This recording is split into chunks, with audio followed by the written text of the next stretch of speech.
bonsoir. Je me nomme Muriel Fifis et je représente ce soir, et vous allez voir que, pas que, mais je représente une association, l'École pratique de la nature et des savoirs.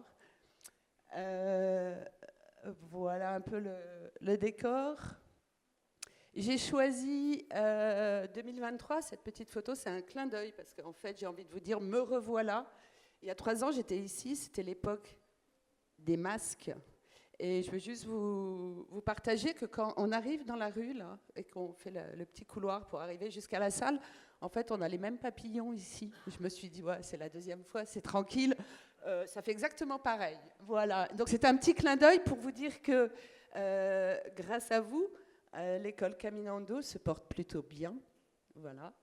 La deuxième chose, c'est que cette école, qui est donc dans le vivant et la nature, m'a emmenée ces derniers jours, pendant 10 jours, en montagne, avec le brame du cerf. Je prends un peu de temps pour vous parler de ça, parce qu'il y a quelqu'un dans la salle qui m'a dit, il y a plus de 10 ans, et grâce à qui l'école Caminando, la nature pour école, a pu s'ouvrir, que c'est parce que sur scène, j'avais parlé des brebis. Alors ce soir, je me dis, je vous parle des cerfs. Les cerfs brament beaucoup, beaucoup, pour essayer de voir si ça marche encore une fois. Pour ce projet-là, donc les chemins du dehors, c'est un projet, donc, puisqu'il est grâce à l'appel à commun Grandir en lien avec la nature, qui a permis en fait que 4 associations de la vallée de la Drôme coopèrent. Je vous ai dit, je ne suis pas toute seule. Je vous les présente rapidement. J'ai apporté ça pour... Elles ne sont pas venues avec moi. Donc voilà, ils ont pris un peu chaud, mes tournesols. Le projet Les Chemins du dehors, qui s'adresse donc à la formation, je vais vous expliquer pourquoi. La formation des enseignants pour la reconnexion à la nature. 4 associations qui portent ça dans la même vallée, parce qu'ils sont rusés, hein, l'appel à commun Grandir en lien avec la nature. C'est un maillage territorial, donc on est obligé de coopérer, alors que pendant des années, on faisait un peu chacun dans notre coin. Donc il y a le réseau drômois de l'éducation à l'environnement, qui est un réseau qui rassemble en fait tous les éducateurs nature et les animations au vivant. Les Amanins, peut-être vous connaissez, ils ont un beau lieu et ils font aussi de l'animation. Voilà les Amanins, un peu plus clair. Et puis BioVallée, qui est donc l'association qui parcourt à peu près, on va dire, grosso modo, au-dessus de Valence, jusque là d'où je viens, le haut du Diois, la vallée du Diois, tout près des Loups. Et donc, chaque association a une particularité. Un réseau, un site bien installé avec une communication nationale, le réseau BioVallée qui s'attache, je vais vous montrer une photo vraiment à la Drôme, juste la Drôme, mais qui est une force de communication aussi, et l'école pratique de la nature et des savoirs qui a un site en pleine montagne et des gens pour travailler.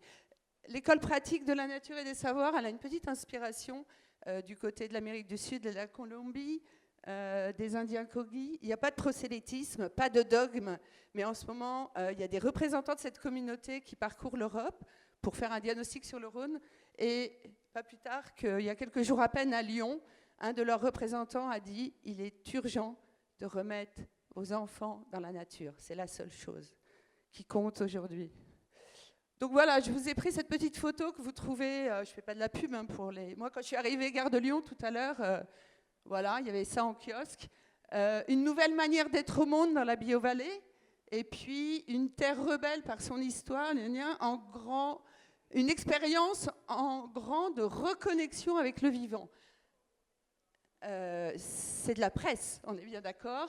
Le journaliste a fait un excellent travail, sauf que franchement, la lavande comme ça, depuis 20 ans, un peu moins. Et puis surtout,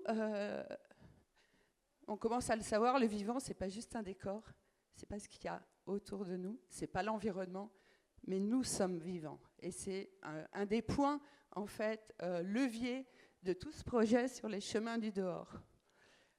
La question, c'est celle-là. Ça fait des années, tout à l'heure a été évoqué, et moi je le vois depuis plus de 10 ans, l'école Caminando était pionnière en matière de remettre les enfants, l'école, etc. dans la nature, dans le vivant. Depuis j'ai vu au fil des 10 ans plein d'écoles qui sont créées. Au sein de l'institution aussi, des énormes, on va dire, mouvements de l'école du dehors et les rencontres à Poitiers, etc.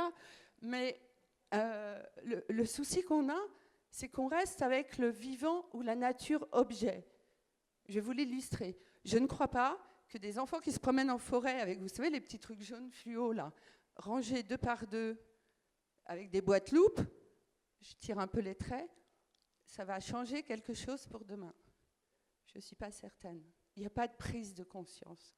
Et notre question aujourd'hui, c'est celle-là. Comment on peut, en fait, changer de braquet pour vraiment ressentir cette interdépendance des êtres humains avec tout le reste du vivant? Ça, c'est notre question. Alors, comment on peut faire? On peut favoriser, en fait, toutes les expériences de nature, ce qu'on va appeler l'expérience de reconnexion au vivant. On peut évidemment les amplifier, mais réunir aussi des praticiens qui vont œuvrer, qui savent le faire, qui vont œuvrer vers un changement de conscience. Et puis surtout, mon Dieu, on va se mettre à retravailler ensemble. Je vous disais tout à l'heure, plein d'associations isolées avec des pratiques différentes. Il n'y a pas une manière d'avoir une expérience du vivant sensible. Mais il y a plein d'approches. Donc je vous propose cette petite phrase de Baptiste Morisot: cette crise actuelle, plus qu'une crise des sociétés humaines d'un côté, on ne va pas s'étendre, ou plus qu'une crise des vivants de l'autre, la biodiversité, les chiffres, etc., est une crise de nos relations au vivant. Et quand on parle de relations, on parle de vécu.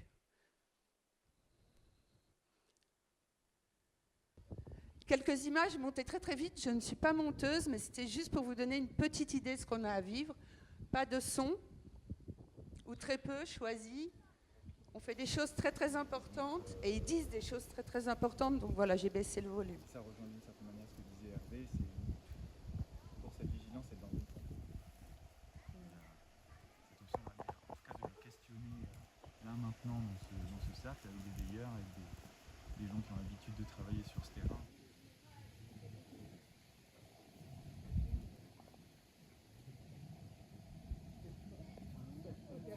Vraiment, on rentrait à la maison et on était attendus et puis au niveau des petits bouts.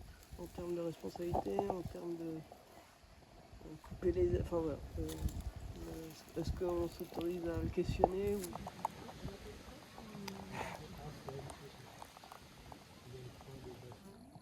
Alors, t'as trouvé d'autres framboises? On amène ta pierre dans la rivière? Oh, regarde la belle framboise là. Oh, celle-là, elle est énorme. On peut la mettre au milieu peut-être. Ah, c'est là où...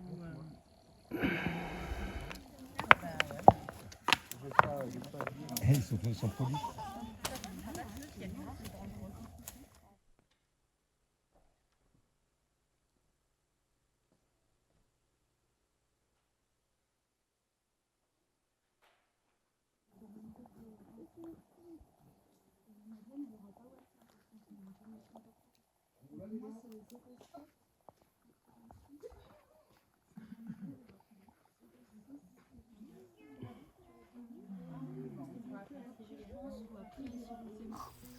Et je pense que ce lien, on en a besoin.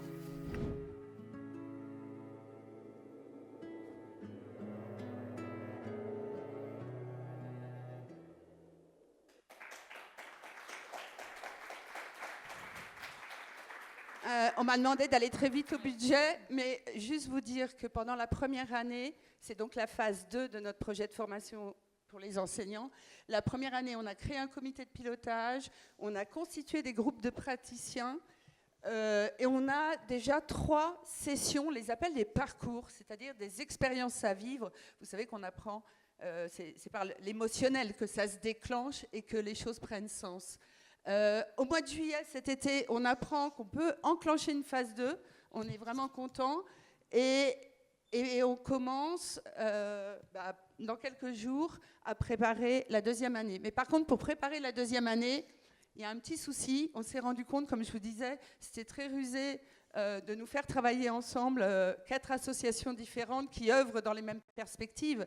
Mais on arrive à rémunérer en fait des temps de travail, d'ingénierie, de stage et de formation pour les enseignants. Le seul souci, c'est qu'il y a des à côté, comme vous connaissez, à partir du moment où on n'a pas de poste en tant que tel. On estime à 1 journée par semaine pour avoir de la fréquence et de la régularité sur le projet et le mener à bien. Donc, la poursuite du projet phase 2, avec le crowdfunding, déploiement de la stratégie de communication. Quand on est dans les bois, eh ben, c'est d'autres personnes qui font ça à notre place. Et ce soir, c'est la consolidation du portage du projet pour la diffusion du parcours. Donc, on a fait un calcul d'une journée pas très loin du SMIC sur 10 mois, voilà, autour de 10 000 € et un peu de diffusion. Je posais cette question de aujourd'hui, est-ce que c'est possible? Voilà. Et Non, mais c'est bien de laisser cette slide récapitulative sur ton des besoin de chiffres très financement. importants. On a 1 année pour faire levier, c'est-à-dire rentrer dans l'institution. De nombreuses communes, vous imaginez toutes les écoles, un comité de pilotage avec de nombreux enfants, c'est des classes entières bénéficiaires du projet, et forcément de la joie. Je ne connais aucun enseignant qui est allé en formation, aucun enfant qui passe des journées dans la nature sans revenir avec les yeux pétillants. Et ça, c'est une graine pour la vie, même si plus tard, il habitera dans les grandes métropoles. Merci beaucoup. Merci à toi. Merci à vous. On ne va pas avoir du temps pour les questions-réponses, je suis désolée. Je vous invite à vous rencontrer après la présentation globale de la thématique. On te remercie beaucoup pour cette présentation bien dense. Merci à toi. On va regarder juste ça. Ouais, merci à toi. Alors, on va accueillir la 3e association pour venir nous présenter son projet.